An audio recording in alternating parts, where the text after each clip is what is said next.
Hello and welcome to the second National Commissaire Webinar session for BMX Racing Specialization. So for those who missed yesterday's session, I will try to give a brief introduction. So my name is Andris Buivdas and I'm Commissaire's coordinator, being responsible for the Commissaire's training at the UCI. I was in close contact with continental confederations, national federations to implement registration procedure for those trainings. Therefore, by this time, you should have received all the relevant communication in preparation for the webinar sessions. It is worth mentioning that 80 national federations have submitted more than 1,200 applications for road, track, mountain bike, BMX racing specializations, which is quite impressive, and it shows a large interest in national commissary development. So in case if you might have any technical issues to access these trainings, please feel free to contact me. So just to give you a brief information, where does this training fit in Commissaire pathway? As it was announced, the webinar sessions have been designed specifically for mountain bike, track, BMX racing specializations. Additionally, you will be also invited to complete several modules on e-learning training platform. The objective of these trainings is mainly to support existing national commissar training programs provided by national federations. However, the current elite national commissars also might find it useful in order to refresh their knowledge. For the road specialization, an extended training will be provided within e-learning platform. So due to completeness of the course, there are no webinars planned for road specialization. Speaking about today's webinar, the presentation will be given by the UCI International Commissaire. Additionally, during the session, you will be invited to participate in the polls. There is no need to use your cameras or microphones during the session. However, please feel free to write your questions clearly through GoToWebinar panel, and we will try to answer as many as possible by the end of the session.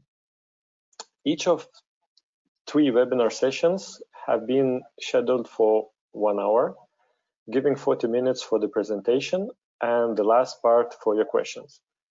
And the recorded version of this webinar will be available to all the participants through the link provided in our previous communication. Also, you should be able to access this communication as a handouts of the session through your GoToWebinar tab. So you should be able to see that link.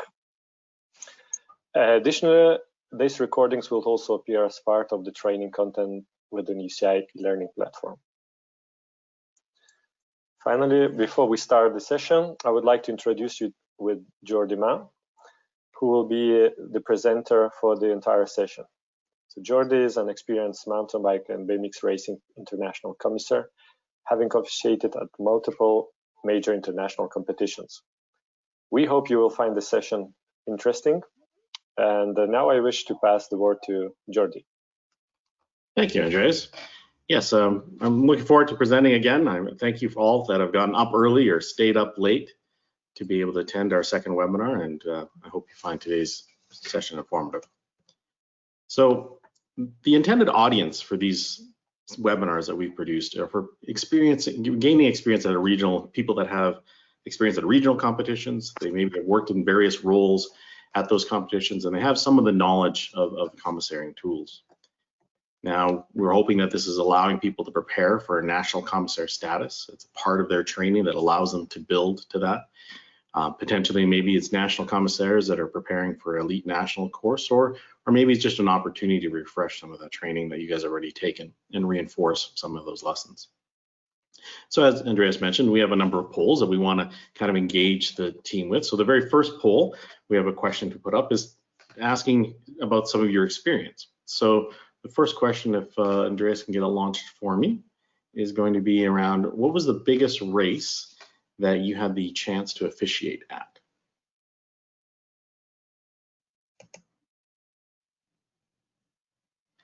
So was that a race that was maybe under 200 riders? It was a race between 200 and 500 riders, or have some of you been lucky enough to officiate at an event that had more than 500 riders at it? you know, these events that we get to see range from all sizes, and I can't say that the size really impacts how complex a race can be. Quite often it's just time. So great. Andreas will put up the results for us. So as you can see, you know, a large majority of the group that we were talking to today have dealt with races that would traditionally be deemed to be a bit smaller, and, you know, less than 200 is definitely kind of the national or regional level. It can be quite different when we go to something like a World Championships, where we have 3,000, 4,000 riders at an event like that, or some of the larger races in areas like here in North America. We've seen races anywhere between 500 here in Canada, 600 here in Canada, to, you know, again, several thousand down in the US. But it does demonstrate that there's a large diversity, and I'm very happy to see that there's people that are working very closely with those smaller regional races, which is, you know, where a lot of us find a lot greater pleasure in interacting. So today's webinar is going to be about managing BMX events. And as we discussed briefly yesterday, this is, you know, one piece or one element of a much larger curriculum of coursework that we intend for BMX commissaires. So, you know, this is one of 3 topics that we're presenting in the webinar, and that represents maybe 3 topics out of 20 that we would hope to present at a later date in an expanded format. So we've tried to make this as detailed as possible and to cover the aspects of a BMX event. So what are we going to look at today? We're going to talk about moto structures and run order. How do you set up the race in the first place? What are some of the considerations that have to be made? How do you manage the racing program? How do we keep on time? How do we understand all the various pitfalls or, you know, errors that could go on that could get us out of our schedule? And how do we avoid that? And how do we manage race pace? How do we keep the rate of the riders coming onto the racetrack at a pace that everyone can handle from all positions? And how do we adjust it as we go? Okay, so to start, we're going to talk about moto structures and the run order. So in this topic, we're going to talk about the phases of the BMX competition. We're going to talk about some of the typical moto structures. Of course, I can't talk about all of them because in BMX racing, there's a lot of them from different nations, but we'll talk about some of the main ones. What are the moto composition and transfer rules? How are those done? And what are the run order options that you could consider when setting things up? Now, I'm not going to be talking about software. I mean, all of these things that are in here can be easily maintained by many different suites of BMX management software. Those are things unto themselves. But what I want to present is so you have an understanding of what those software are doing so that you can look for errors and make sure that it's running the way it's supposed to. So when we talk about phases of BMX competition, most all of you are probably aware of this, and I just want to introduce this to make sure we're using the same words. So when we talk about motos, those are the introductory rounds, the first rounds of 3 that identifies the riders that are on their game that day and are able to move on to the qualifiers. And by qualifiers, these could be 32nd, 16th, 8th, quarter, semifinals. Those are all of the sorting rounds before we get to the finals, which is the final race of the day and is for any category that has 9 or more riders, right? So when we talk about motos, we're talking about those first rounds, the round of 3. So what are some of the common moto structures that are out there? So there's 2 ways that I'm going to present. One is when we talk about seeded motos. And when we talk about seeded motos, we're talking about we have riders that are assigned to a heat in that moto based on some predetermined seeding order. We have a ranking of the riders that we've chosen, and we will enter them in that order. Those riders don't change heats during the motos. They race the same riders from one heat to the next, from one moto to the next.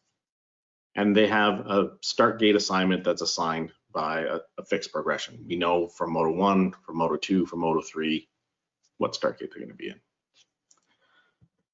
Another common moto structure that's used at challenge level, especially in a lot of the national level events, is scrambled motos, where you're lacking a proper predetermined seating order to be fair, and so we use scrambled motos. And what that means is that the rider heats are completely scrambled.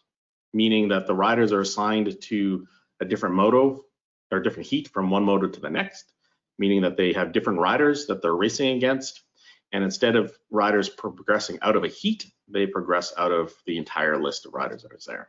And so both the heat and a gate are randomly assigned, and this is often, of course, done by software to make that effective.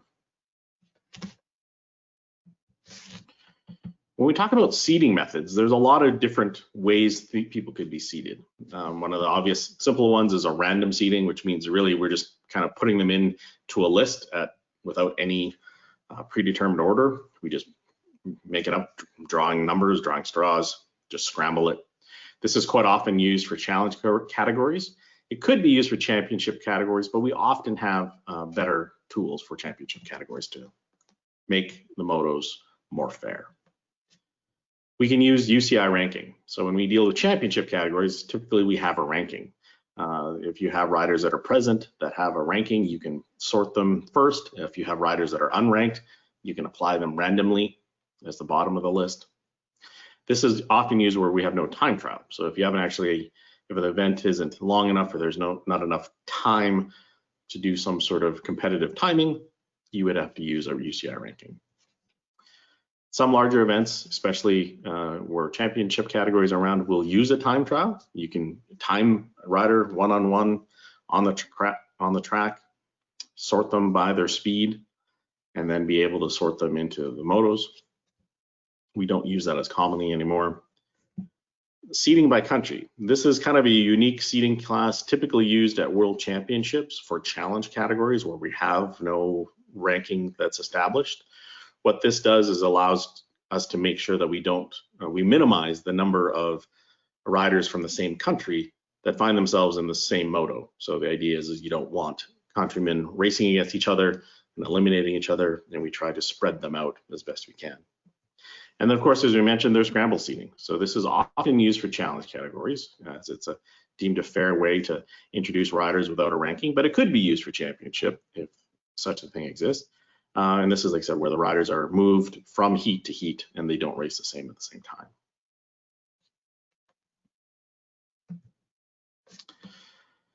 So Annex 1 of the UCI BMX regulations shows how moto composition and transfer rules are built. I'm not going to go into this in great depth and review all of these tables, but we'll take a look at a few examples. But if you could pull up poll number 2 for me, Andres, we'll ask the question here around the question of how many riders transfer to a final in a category where only 9 riders have registered. Is it 8? Is it 7? Or is there no final?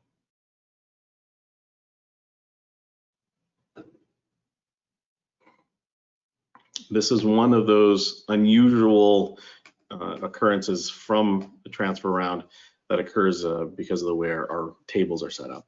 So Andreas will bring up the poll there. Glad to see that many of you are awake or still awake today. The answer is 7. So because in the unique case of having a 9-rider moto or 9-rider category, you have to split them into 2 heats. You have to have a unit of 4 and a unit of 5. And because of that, you would eliminate 1 rider from each of those heats, meaning you only move 7 into a 9-rider moto. So let's take a look at some of the information that's available in this annex. Like I said, this type of work is typically done in software because this is hard to do or very time consuming to do, but it's important that you have a knowledge of it so that you can look at it. So one of the first tables that you'll see in the back of Annex 1 is this kind of overall view of the number of riders that could be registered for a category. And we talk about registered, so if something changes or somebody gets hurt during practice or others, this doesn't change how we pull some of these motos. But you see the number of riders, 5 to 8, it's 1 heat. So those riders race against each other 3 times and there is no final. 9 to 16, 7, 19, and then onwards, you can see how those heats are built up. So let's take an example, just so you know how to work through these. So we have a category with 23 riders. So we find our table at the very beginning and we look for where 23 would occur, and it's right here. So what this tells us is that this group of 23 riders is going to be split into 4 heats. So those 23 riders are going to be split into 4 groups. and they'll have 2 semifinals to compete in order to progress to those single final. So again, we're looking at, well, how are those heats set up? Because obviously we don't have 8 riders, or you don't put 2 groups of 8 together and then 1 group of 4. So again, there's another table when it gets specific to 20 to 32 riders. We find our 23 rider group here, and that means we have 1 moto, or 1 heat, sorry, that has 5. Our second heat has 6. Our third heat has 6, and our fourth heat has 6. And so we now have 4 equal heats as best we can, and we proceed to trying to slot our riders into those positions. So to do that, we have to have some sort of ranking or some sort of method that we put them in. And we talked about ranking order. Like I said, it could be completely random. It could be based on some sort of ranking of points that you have from a series. The idea being is to keep faster riders apart so that they have a greater chance of getting through semifinals and finals. Now, if you look closely at this table, you notice that the riders are assigned in kind of a snaking pattern, right? So you start on the left and it goes 1 to 4, and then we turn around and come backwards 5 through 8, and then 9 through 10, and 13 to 14, and so on. So what this allows us to do, again, is that you create heats that are as fair as possible, and like I said, spaced out such that we don't have our fastest riders potentially racing against each other. In a case of scrambled motos, this would change from one moto to the next. So in the first set of motos, you might have a table that looks something like this. In the second round of motos, all the numbers would be scrambled again, randomly assigned. And again, in the third, they would be assigned again to a different heat. And lastly, how do we transfer riders out? So we're not going to discuss this here, but in another section, we would talk about scoring and how riders are scored in their motos, and the nuances of did not start and did not finish and relegate. But here, we make the assumption that we've made it through our 3 rounds of motos, and we have our riders ranked in each one of our heats. So for example, in the table here on the bottom, heat number 1, the riders that place first and third coming out of the motos go into our first semifinal, semifinal 1. The riders that placed second and fourth in heat 1 go into the second semifinal. Similarly, heat number 2, second and fourth is assigned to semifinal 1, first and third is assigned to semifinal 2, and so on. And so we can then, of course, build out our semifinal based on the results that we had from our moto.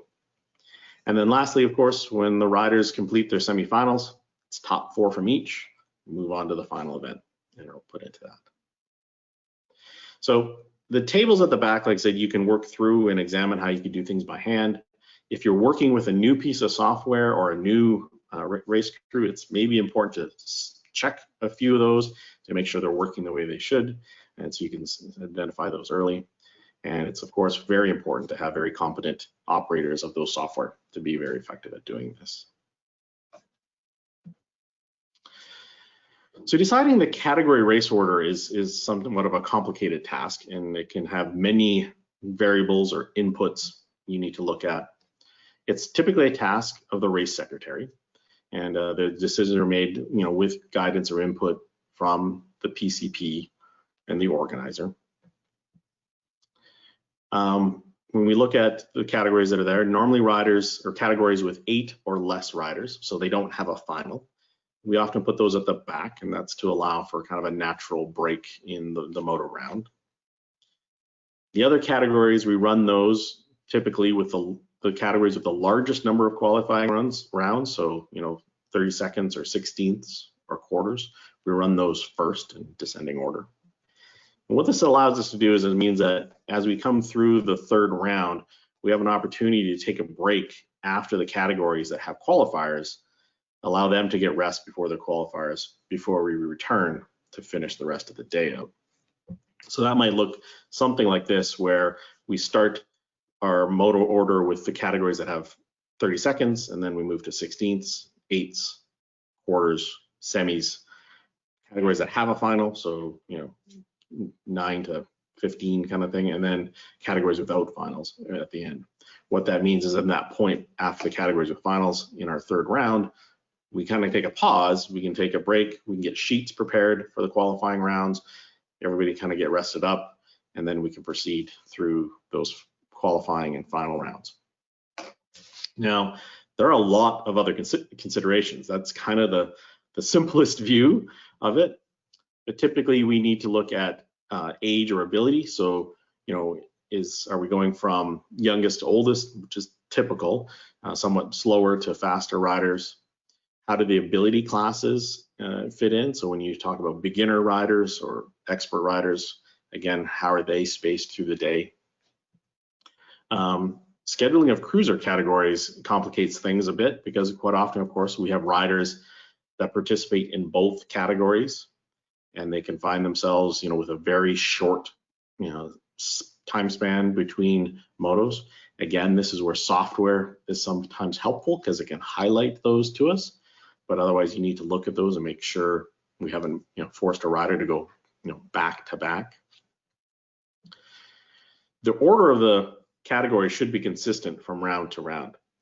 Now, when we're dealing with a fixed moto seating system, that should mean that a rider knows his moto number from one round to the next, and it really doesn't change. In a scrambled seating system, their heat might change, which means their moto number will shift a little bit within their category. But again, their category should come up kind of in the same block. So if they're keeping track of the riders in their category, they should be able to see that and be able to get to the staging appropriately. Now, sometimes we do adjust the order of the finals to allow us to have the junior and elite categories compete last. Often, of course, that's the most exciting event of the day, and we want to save that for the very end. So depending on where the elites and juniors might have ended up in our order from the very beginning, we might choose to have a change in how the finals are run so that we can build to that big climax in the day. So what we took a look at there was what the phases of a BMX competition are, what our moto structures are that are typical. Like I said, there are many, and we can definitely answer questions around others if people have specific questions. How do you look through a moto composition table and those transfer rules, and what are some of the considerations that you can make around moto run order? And there's many to be made, and like I said, it is kind of a group decision based on what, you know, kind of the best outcome is that you're looking for. So after you've kind of built the race, as we often refer to it, we need to talk about how you manage the racing program or the racing schedule. So we want to explain the importance of maintaining the control of schedule, look at some of the components of a race schedule, what can interrupt the schedule, what are some of the things that can go wrong or not be prepared for, and how do you maintain focus on some of those critical schedule milestones.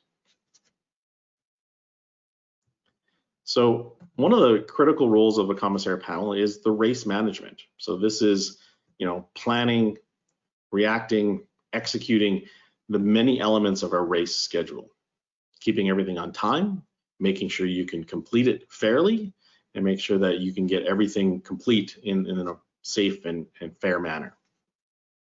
It's important, though, that you don't allow the race events to determine their own timing.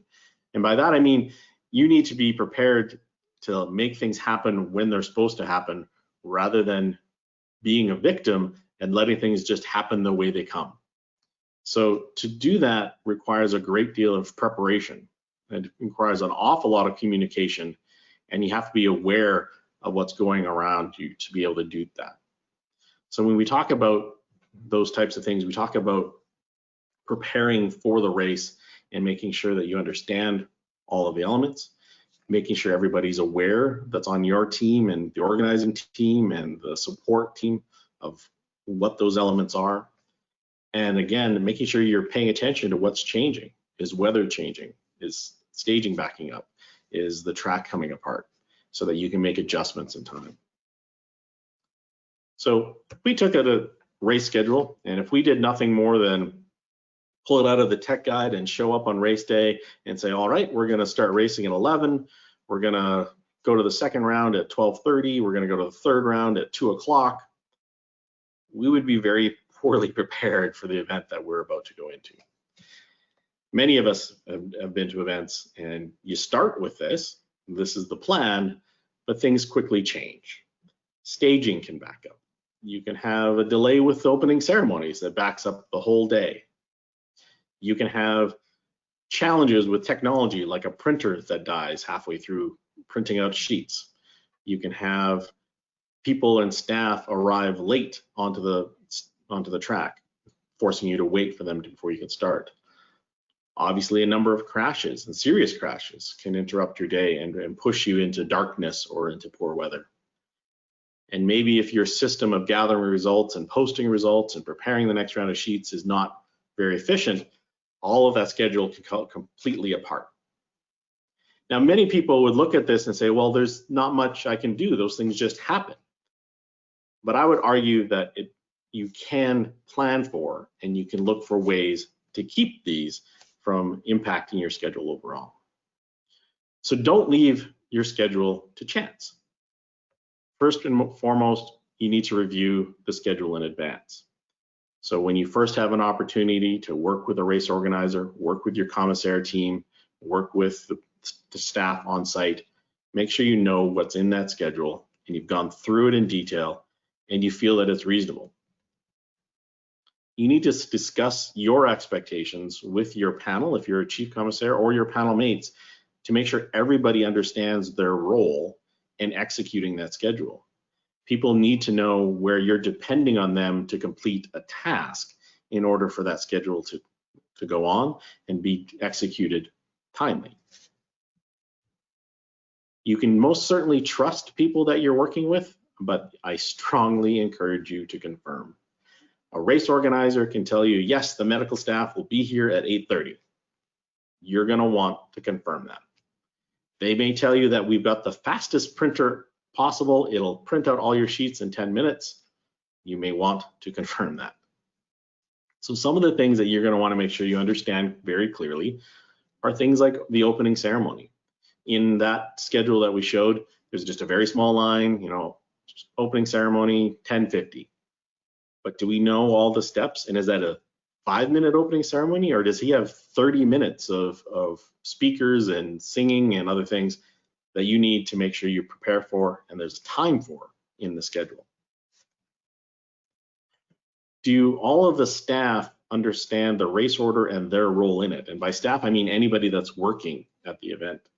So whether that's medical and knowing when they need to be on site and when they have a chance to take a break, and so they can look for and take advantage of those, whether that's your race secretary and the administration staff and understanding what window they have to, produce results or produce moto sheets, say at the beginning of the day, be able to distribute those, follow up with qualifier moto sheets. Do they know, what are they looking for to make sure they're as efficient as possible?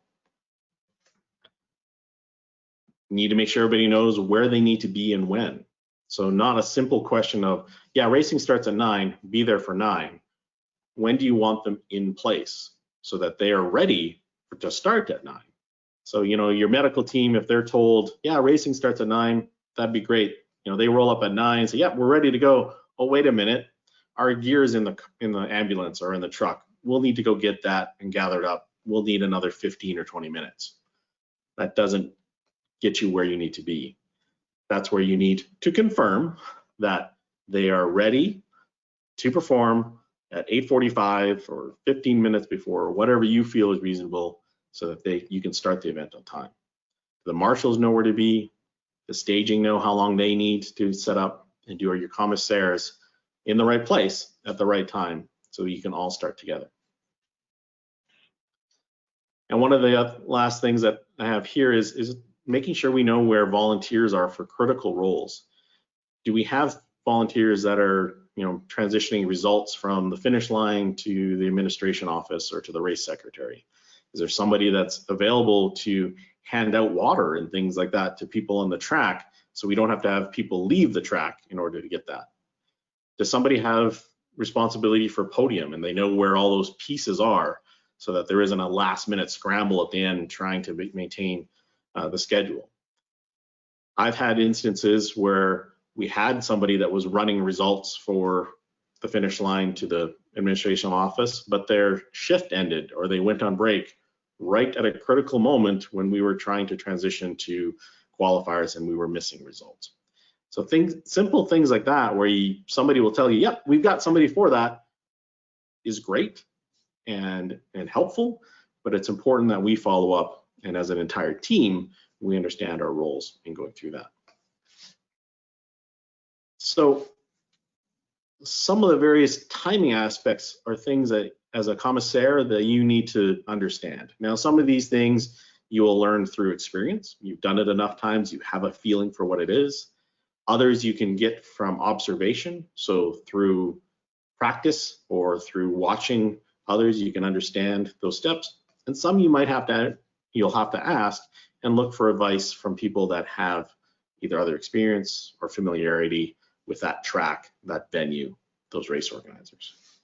So things you want to know is how long does it take to produce moto sheets? So like I said, many of you had smaller events where you've got 200 riders. Producing moto sheets isn't that big a deal. If you've got 500, 600, 1,000 riders, that can take a while. That's a lot of trees that have to run through a printer and to be able to get those out. And especially if you're dealing with technology that isn't as fast. You know, for reference, when we are doing moto sheet production for world championships, we have massive multifunction printers that are running at several hundred pages a minute so that we can put out sheets quickly between rounds, because the number of sheets can be quite huge. How long does it take to fill in staging lanes? So when you say, okay, staging start, how long does it take them to get the riders together into the groups, get them loaded into the lanes, get them ready to go into the track? So if racing is going to start at 11, you can't start staging at 11 because you're now waiting 15 minutes or more for staging to settle in. So in talking to the volunteers and talking to the marshals, what do they need in order to get themselves positioned in time? How many motos can you run an hour? How many motos do you have? You know, what is the length of the track? When can you put another moto on the track safely? So how many can you get through? How long does it take to repair the track or the gate? So are those repair tools ready at hand? Is there a spare cylinder or air compressor right nearby, or is it on the other side of the track or the other side of the city if needed? So do they have backup plans? Can they implement them quickly? When you're running through a race and you're halfway through and now the race secretary is going to be expected to produce qualifying round sheets, how long do they need to do that? How long does it take to get the last results from the finish line to the software or to the secretary? Can they tabulate them? Can they print them? Then once you've got them printed, how long does it take to distribute them? Some tracks are quite big, some have limited access. It can take a while for somebody to walk swiftly around the site and be able to deliver all those safely. So those are very things that you need to have an idea of so that you can address the schedule. So we come back to our race schedule that we talked about at the beginning. That this is a very simple thing that's provided kind of in a tech guide and a manual. But when we talk about commissaire's race schedule, we need to look at a few more things.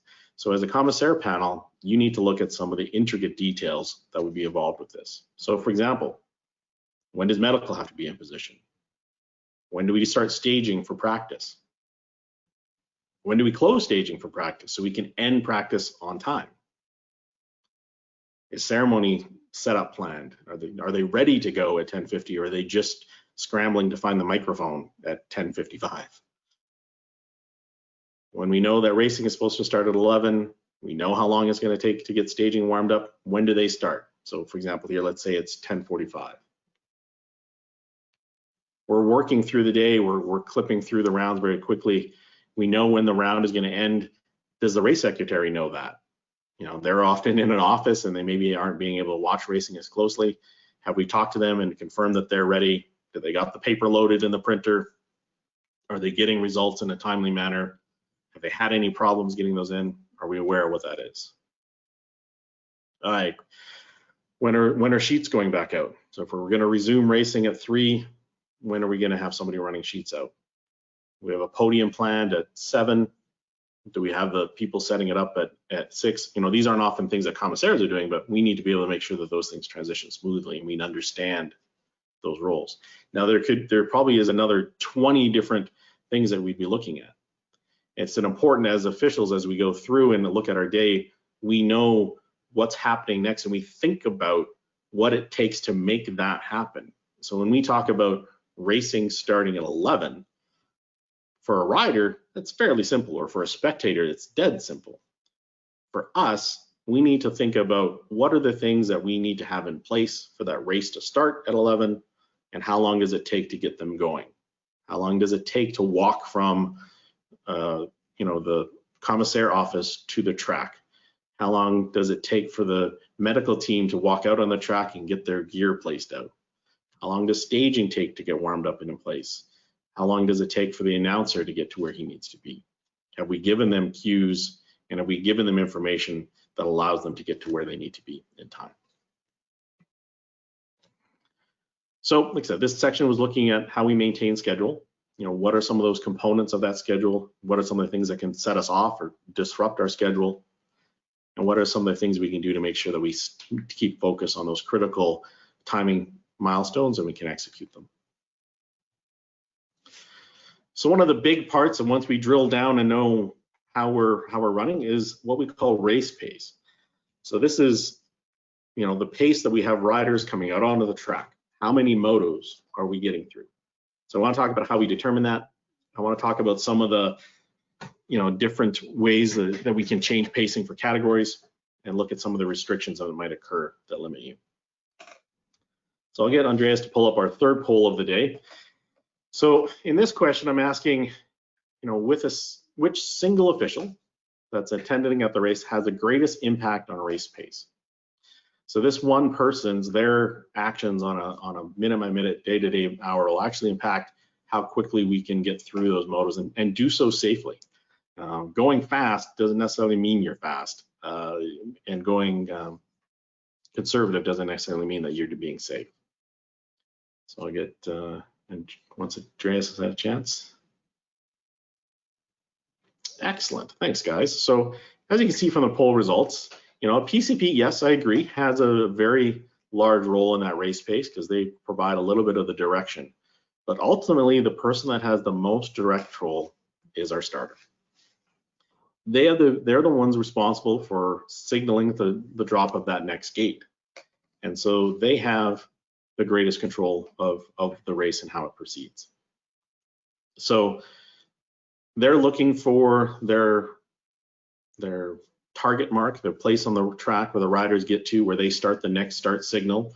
So whether that's, you know, the end of the second straight or entry to the third corner, and they're maintaining a very consistent pace. But they're looking for several things as they set that race pace and set that interval or that time between motos. So is it a challenge or is it a championship category? Is the track clear? How old are the riders in the gate? What skill level are they at? Do they need more time? Are they slower to get around? How much time do we have in the schedule? You know, do we have to run at a faster pace, or can we slow things down? What's the status of a race itself? Are we running early? Are we on schedule? Are we running late? I highlight early because ideally what we try to do when we're running motos is run early to give us time for those unexpected things. Some of them we control, some of them we can't. Weather can come in, a serious crash could cause a delay, a breakdown of equipment, the gate or the track could cause us problems. It's best if we have run early because then we have flexibility. If we're running late, if we have delays, weather rolls in, it gets dark and there's no lights, you know, we don't have the opportunities to correct as we go. So it's best if we find a way to run a little bit ahead of schedule. So one of the things that we need to look at as a start commissaire is, you know, do we have enough time in the schedule? So if we go back to that other schedule, and let's make some assumptions here, just for the sake of doing some math. Let's say we have, you know, 90 minutes for a round. So for round one, we've got 90 minutes in the schedule, and we've got 150 motos, 150 heats that we got to run through in that round. That works out to 30 seconds per heat. So If you've got a track that's 45 seconds long, that tells you that you can't wait for the moto to finish before you start the next one. It tells you that you need to probably have them, starting out before that other one is done, and you need to have, 2 motos on the track at a time. In some very big races, if you are limited on time, it's not over multiple days, you might find yourself having to have 3 motos on a track at a time and have to maintain that at a fairly high level so you can have that opportunity later. Now, it's not to say that your pace is consistent throughout the day. Depending on categories, we may make changes to how we run things.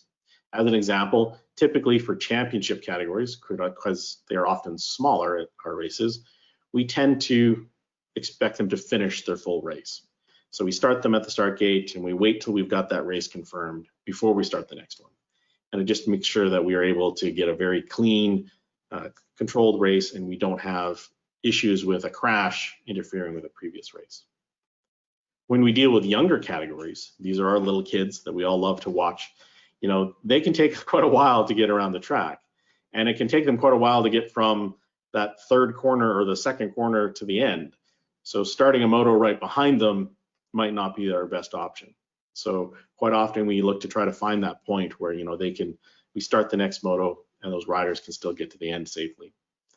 Now, when we get into some of our faster riders, our more consistent riders, ones where we don't expect crashes at the back end in the last straights, we can maybe run those tighter. You can maybe start the next moto when that group is entering a corner, and then be able to keep the pace up very high. But this can be changed through the day. We try to do it in a controlled manner, and we try to look for a change of pace up until we start having a problem. And to do that, we need to understand what some of our choke points are. So these are areas that start to suffer when we go too fast. So the most obvious one we know of is staging. So if we're going too quickly, staging might not keep up. If we have too many motos on the track and we're using manual scoring and we can't get a finish line completed, we can start overwhelming them and they can struggle. If we have struggle in getting results from the finish line, getting things posted, breaking down of equipment, that can put us in problems. Same with getting moto sheets out and produced. Medical extractions. So if we haven't talked to our medical team and talked about ways to make sure that they can get a rider safely off the track in a timely manner, that can draw things out. Problems with the gate, whether it's completely breaking or whether it's got a problem where it's being very slow. And so, if you've got 30 seconds to get the next moto out and it's taking 25 for that gate to come back up, we can be in problems. And of course, weather changes.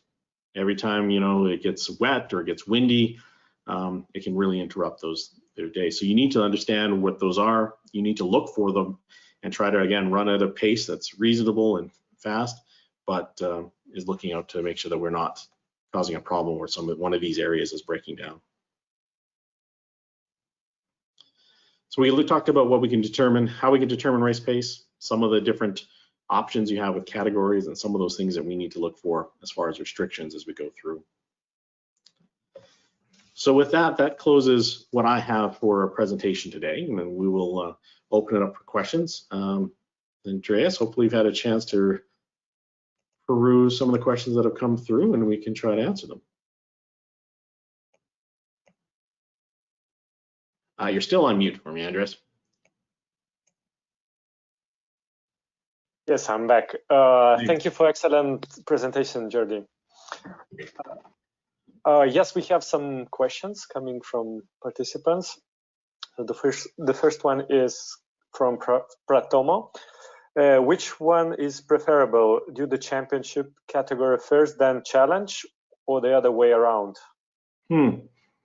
Yeah, I don't know how to answer preferable, Tomo. I can talk about what I've done a lot in our region races here in North America. Quite often, we'll have the championship categories go first. The idea being is that we want to make sure they get completed. So if we've got concerns with weather or timing, if they're at the beginning of the moto round, we can get them through. But that's kind of tied to that effort where we need to then switch the order as we go into the finals, because often we want them to be last. When I'm doing some of the international races, again, we look to put them at the beginning of the order so that we can try to make sure that, you know, weather gets in our way or other things impact our schedule, we can still get them finished. Okay, thank you. A question from Maninder. Is it advisable or allowed to have seeding based on timings in heats to make sure the fastest rider make it to the next round, even if it's semifinals or quarterfinals? That's a very unusual tactic. I don't think it would be one that we've used commonly. Typically, when we talk about time within racing, so we're talking about time in a moto or time in a semifinal or quarterfinal, those are used for gate selection.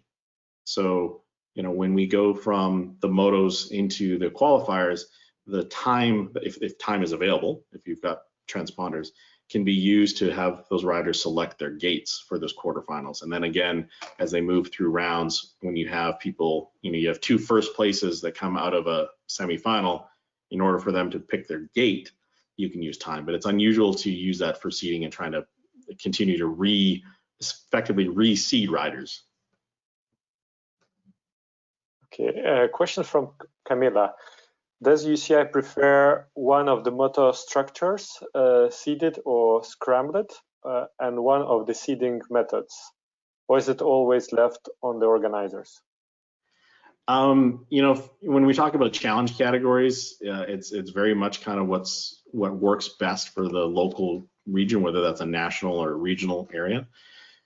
You would expect to see at World Championships kind of a seeded round for challenge categories. You would expect to see at some larger races the use of seeding more predominantly, but scrambling is one that's become quite widely adopted by a large number of nations because of the fact that we don't know, you know, the rider's relative ability. So scrambling them gives us kind of a greater chance to correct any errors that we may make. Okay, another question from Pratama. Do we need to wait VIP or just run the race? That's from your instructor Loyal asking you that question, Tomo. No, I need to make sure that I can run the race safely, and if I've got everything in place to do that, we're going to go, and we're going to keep that schedule. That's why it's important that we have, like I said, those conversations about expectation. So if a VIP is supposed to be part of that ceremony, and you're told that he's going to be there at 10:45 for 10:50, you know, if you see some of that things breaking down, you try to adapt, try to accommodate, but in the end, we're gonna keep that schedule because we've got a lot of other people more than that one. Okay. Another question from Maninder. Also, in case where we have a haze on a day one and say on the option to have on race to have one race on final day, so can final rider list be based on the timing of day one results? Sorry if it wasn't clear. So you're talking about a case where maybe you weren't able to actually complete your moto rounds and are racing the next day. There's a couple of different ways that we tend to go through that, and I guess it requires some creativity, I would say, in some cases. If you have multi-days of racing, and let's say you were rained out on day one and can come back on day two, ideally you continue the racing, and if you had one moto done on day one, day two, you can try to do those other motos. If you're confined by time in that you don't have time to run through those, there are ways to go back and produce a result even if the racing was interrupted. It's difficult for me to suggest that you would kind of come up with a different way to move riders through based on something they may not have been known about at the time.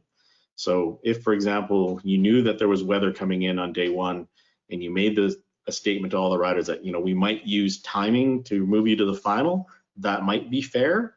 But if it just rained out and then the riders then find out that it was the speed that they were riding at that dictates to go, and that may not be fair because, of course, riders have different strategies for different races. So ideally, if you have a second day and you were interrupted, you continue on. If not, I would use what's in the UCI guidebook as to how to come up with a result when things are stopped. Okay, a question from Raul. How can a start commissaire stop a heat if he sees a hazard just when the gate has already fallen?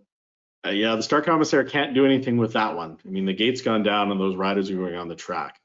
This is where communication within the team is important, and that they need to make sure that the commissaires dealing with the crash are aware that there's a moto coming, that they can move into a position to steer the riders around, and that they can keep them from injuring further the rider or any of the medical staff that is trying to deal with that. The start commissaire, that role is just to keep the next gate from coming down, but there's nothing they can do. The gate's gone down. The best they can do is make sure that that race can still proceed safely and to the finish and still be valid. Okay, question from Miroslav. Timekeeping, photo cells and transmitters. Where is standard transmitter placed? Yeah, so again, we can have a whole section on finish line and how that's set up. The standard that we kind of expect now, the best standard that we have is transponders with a finish links or like a timing camera. But there's very different ways you can do that. Transmitters tend to be placed on front forks is where they need to go. Understanding that and where they're placed is important to understand how results go through. Okay. Can the PCP apply a cut of time for each categories? I'm not trying to understand what we mean by a cut off time.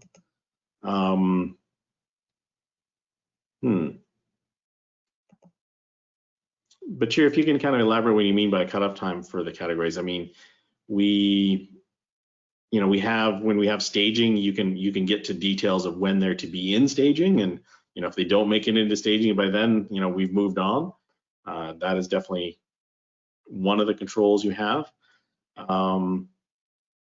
Otherwise, the idea is we need to look at what you have for riders in that category, make sure they're doing it. I think that's what we're talking about. If we're talking about cutoff times for speed,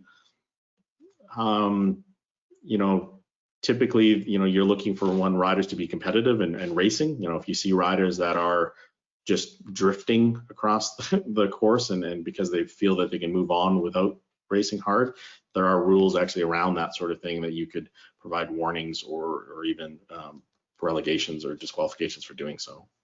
Yeah, Bashir just made a comment that yes, for speed and time. Yeah, so if you got a rider that's just he's won his first 2 motos and he doesn't need any higher rating than last to move on, and he's just soft pedaling, there are rules that we talk about that sort of activity that can allow you to apply a penalty to that rider.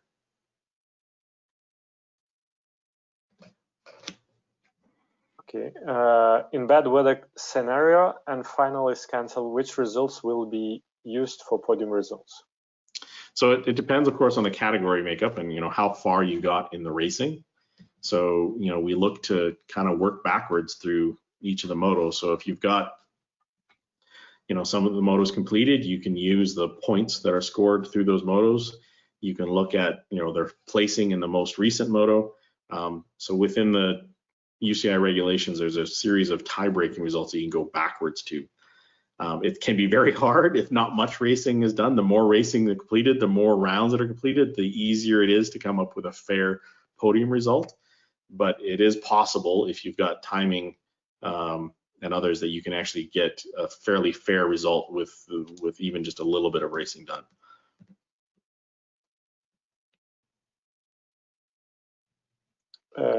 Another question, how far can we go thrusting weather broadcast, storms and rainy weather suspension?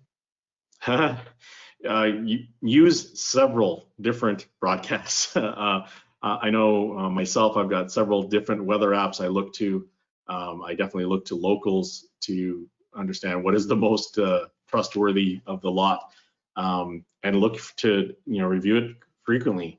It's not something that I leave to, okay, well, the weather said it was going to be fine first thing in the morning, I'm good for the rest of the day. When opportunity presents, look for what those weather changes are. I know in my area, weather can change so quickly. It can be very, very different 1 minute to the next. So don't use one, use many, and keep up to date on what the changes are coming. Okay, a question from Hugo. In your opinion, how is the best way to manage the situation when a race pace has 3 heats on track and one of the first ones has crashed rider there? similar situation happened on Worlds in Colombia 2016. Yeah, it can be very stressful when we're running at such a high volume. You know, the way the racing is set up is that even if the rider, if a crash has occurred and there's a safe path away around those riders, those other motos are still valid. Those other heats are still valid races if we can get them around safely. If the entire track is blocked and it causes a big problem, then we have to rerun those heats. But that's the part of the reason why we talk about trying to run at a pace high enough that we're actually ahead of schedule. Because if something like that happens, we can recover. But you know, those that have attended World Championships know there isn't a lot of space in World Championship schedules for recovery. So it does require very concerted effort on the team to be able to respond to things like that quickly, to recover quickly, and be able to find ways to make up ground. If the schedule requires you to run at that pace, you know, like I said, it's important that we get there as quickly as we can from the beginning of the day, and we do what we can to maintain where it is. But it requires the very concerted effort and focus from everybody involved, because one little breakdown will prevent you from being able to recover again. Okay, question from Inger. How many minutes could we tolerate to cancel the race if the medical team haven't arrived? That's entirely dependent on the size of the race and the hours you have. You know, if you've got 100 riders and you can get through a round of motos in 30 minutes and you've got 8 more hours of daylight and people are willing to wait, you could wait as long as possible. But I mean, those are things that you have to understand with what that total schedule looks like from where you are now to where you need to be. So, you know, if you, for example, are having problems, you have to start late due to an issue, what adjustments can you make to the schedule to allow you to get to where you need to be? Can you compress things? Can you shorten breaks? Can you even in some cases even adjust if you had to adjust the number of motos you have before the final, you know, use 2 instead of 3. What are the options you have to accommodate that? So it really is going to be dependent on the size of the race. You know, for example, again, at a really big race where the schedule goes through the daylight hours, you know, even a 15-minute delay can have an impact on what you can do that day. So it's going to really depend on that. But you need to understand what's coming and what can you change? What are your options to accommodate? Another question from Pratomo. How do we maintain wide focus and narrow focus during the race? Yes, that's Michael Drolet uses that a lot. I'm sure Loyal has adopted it as well. You got to change what you're looking at, right? All of us have very set task lists. We have a sheet of paper in front of us. We're worried about a moto on the track. We're worried about a rider coming through our corner, and we have to, you know, be dialed in and looking for that. Conversely, we also have to take a time out every now and then to look around and make sure we understand what's going on around us. And the only way that works really well is when you have an entire team that's doing the same and they're able to overlap, right? I can't, as a PCP or even a start commissaire, be able to look at everything all the time. I have to focus sometimes. I'm relying on my teammates that are doing the same, and we can call things out to each other when we see something arising. So it's a matter of being able to flip quickly, being able to go from a very intent focus on a small thing to being able to take a survey and know where you're looking and where are the choke points, where are the problem points, and do a quick survey to make sure that it's all good. Okay, so we have another few questions left.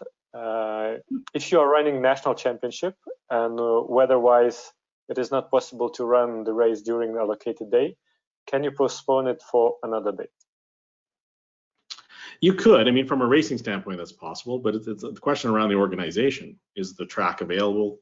Are the races available? Like, have some of them made travel plans are not able to stay? That's why some things like, you know, when you're planning for a national event or something like that, where there's an important title on the line, that you maybe put in some things around that, okay, you know, the national championship is going to be on the Saturday and we're going to have another race on the Sunday. If we get rained out on Saturday, Sunday becomes the national championship. It becomes some of that planning to make sure that you have that option available to you. If, for example, you said, well, we're going to come to a race, we're going to race on Saturday and Sunday's going to be the big day. Well, you might have had a great race on Saturday, and then if Sunday rains out, you've got nowhere to go. So it's thinking through things like that so you can actually react and have that option. A question from Danuta. Rider often ask about possibility of changing line on starting hill after start. Is it tolerable by you that they can if they have clear advantage of full bike? Yeah, Danuta, that's a whole other section. I believe when I planned out what the, an example of a curriculum looked like, I think I had 60 minutes just for infractions on the course. In very short, the rule states that, there is nothing specific about the start hill other than that we have an interference rule that applies to everywhere. And we talk in great detail when we go through those sections about how we interpret that and what we deem to be fair and not fair and intentional and not. But yeah, I don't think I've got time to go into that here. And the last one, what should we do as a commissaire when we face organizer that are hard to cooperate with some issues? Yeah, that happens all the time, right? I think my first advice is be empathetic, right? We know race organizers have a very, very tough schedule. They've made a lot of personal sacrifices. They have many things and many people that they're trying to keep happy. And, we show up for the few days of racing, but they've been dealing with issues for a long time. So they can be very exhausted and tired. It's important that we come in with that understanding and that we come in and try to maintain a very cooperative and engaged conversation with them. We can't allow our emotions or our frustration to elevate the situation and make that relationship worse. We need to ask for their understanding as well and how we can work with them. So look for when would be a good time to have this conversation again, where if you've got something else to do, how about you get that done, and then you and I need to have a chat and go through this. Can I write it down? Is there somebody else in your organization that can help me with this issue? So it comes from understanding and then being able to put yourself in their shoes, and then be able to move from there. Okay, thank you, Jordi. So we received quite many questions today, which is great. Thank you also for your participation. And I guess, yeah, we are done for today's second session, and we are looking forward to tomorrow's session, which will be the last one. Great. Thanks so much, guys. Look forward to talking to you again tomorrow. Okay, thank you. See you tomorrow. Bye.